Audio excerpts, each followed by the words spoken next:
Hi friends, ಎಲ್ಲರೂ ಹೇಗಿದ್ದೀರಾ? I hope ಎಲ್ಲರೂ ಚೆನ್ನಾಗಿದ್ದೀರಾ ಅಂತ ಭಾವಿಸ್ತಾ ಇವತ್ತಿನ ದಿನ ನಾನು ಉತ್ತರ ಕರ್ನಾಟಕ ಸೈಡ್ ಮಾಡುವಂಥ ಗಿರ್ಮಿಟ್ ಮಂಡಕ್ಕಿ ಹೇಗೆ ಮಾಡೋದು ಅಂತ ನಾನು ನಿಮಗೆಲ್ಲ ತಿಳಿಸ್ಕೊಡ್ತೀನಿ. ಸಂಜೆ ಟೀ ಜೊತೆಗೆ ತಿನ್ನಕ್ಕಂತೂ ತುಂಬ ಚೆನ್ನಾಗಿರುತ್ತೆ. ನೀವು ಈ ವಿಡಿಯೋ ನೋಡಿ ಈ ರೆಸಿಪಿನೇ ಒಂದ್ಸರಿ ಟ್ರೈ ಮಾಡಿ ನೋಡಿ. ಸಂಜೆ ಟೈಮಲ್ಲಿ ಮಕ್ಕಳಿಗೂ ತುಂಬ ಇಷ್ಟ ಆಗುತ್ತೆ. ನಾನು ನಿಮಗೆ ಈ ರೆಸಿಪಿನ ಹೇಗೆ ಮಾಡೋದು ಅಂತ ತಿಳಿಸ್ಕೊಡ್ತೀನಿ, ಆದರೆ ಸ್ಕಿಪ್ ಮಾಡದೆ ನೋಡಿ ಪೂರ್ತಿಯಾಗಿ. ಈ ವಿಡಿಯೋ ಇಷ್ಟ ಆದರೆ ಒಂದು ಲೈಕ್ ಕೊಟ್ಟು ಸಬ್ಸ್ಕ್ರೈಬ್ ಮಾಡೋದನ್ನು ಮಾತ್ರ ಮರಿಬೇಡಿ.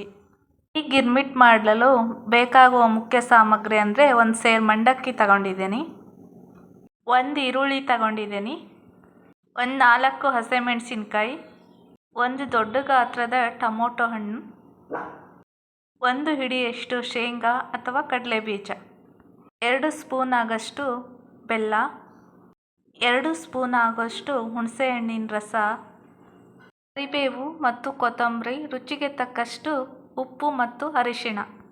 ಇವಾಗ ಹೇಗೆ ಮಾಡೋದು ಅಂತ ನೋಡೋಣ. ಗ್ಯಾಸ್ ಮೇಲೆ ಒಂದು ಪಾತ್ರೆ ಇಟ್ಕೊಂಡಿದ್ದೀನಿ. ಪಾತ್ರೆ ಹಸಿ ಇದ್ದರೆ ಅದು ಆರೋವರೆಗೂ ಸ್ವಲ್ಪ ಕಾಯಿಸ್ಕೊಂಡು ಒಂದು 2 ಇಲ್ಲ 3 ಸ್ಪೂನಷ್ಟು ಎಣ್ಣೆ ಹಾಕಿ. ಎಣ್ಣೆ ಬಿಸಿ ಆಗಿದೆ ನೋಡಿ, ಎಣ್ಣೆ ಬಿಸಿ ಆಗಿದೆ. ಅದಕ್ಕೋಸ್ಕರ ಇವಾಗ ಸಾಸಿವೆ ಜೀರಿಗೆ ಹಾಕ್ತಾಯಿದ್ದೀನಿ.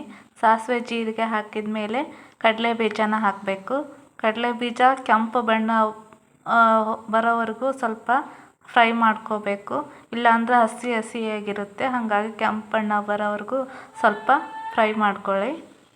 1 ಸೆಕೆಂಡ್ ಫ್ರೈ ಮಾಡ್ಕೋಬೇಕು.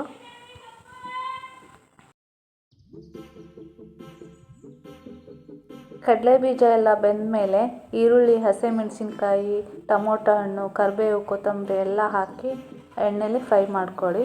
ಒಂದು 10 ನಿಮಿಷ ಎಣ್ಣೆಲಿ ಬೇಯಬೇಕದು, ಆ ಥರ ಫ್ರೈ ಮಾಡ್ಕೋಬೇಕು. ನೋಡಿ ಎಷ್ಟು ಚೆನ್ನಾಗಿ ಬೇಯ್ತಾ ಇದೆ. ನಾನು ಇವಾಗ ಹಾಕಿದೆ ಕರಿಬೇವು, ಫಸ್ಟಿಗೆ ಹಾಕಬೇಕಿತ್ತು, ನನಗೆ ನೆನಪಾಗಲಿಲ್ಲ, ಹಾಗಾಗಿ ಇವಾಗ ಹಾಕಿದೆ.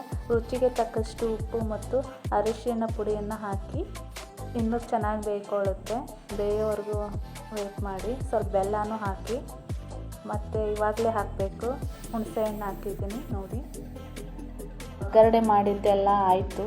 ಇವಾಗ ಒಗ್ಗರಣೆ ಎಲ್ಲ ಆಗಿದೆ. ಇವಾಗ ಮಂಡಕ್ಕಿ ತಗೊಂಡು ಕಲಿಸ್ಬೇಕು. ಒಗ್ಗರಣೆನ ಮಂಡಕ್ಕಿ ಹಾಕಿ ಕಲಿಸ್ಬೇಕು.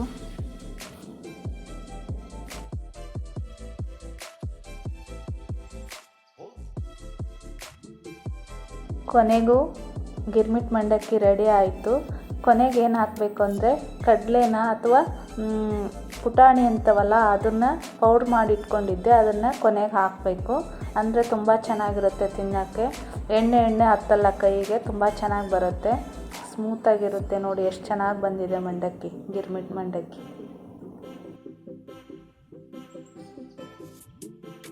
ನೋಡಿ ಇವಾಗ ಸರ್ವ್ ಮಾಡ್ತಾಯಿದ್ದೀನಿ. ನೋಡಿ ಎಷ್ಟು ಚೆನ್ನಾಗಿ ಬಂದಿದೆ ಮಂಡಕ್ಕಿ. ನೀವು ಒಂದ್ಸಲ ಮನೇಲಿ ಟ್ರೈ ಮಾಡಿ ನೋಡಿ. ಸಂಜೆ ಟೈಮಲ್ಲಿ ಟೀ ಜೊತೆಗೆ ಅಂತೂ ತುಂಬ ಚೆನ್ನಾಗಿರುತ್ತೆ.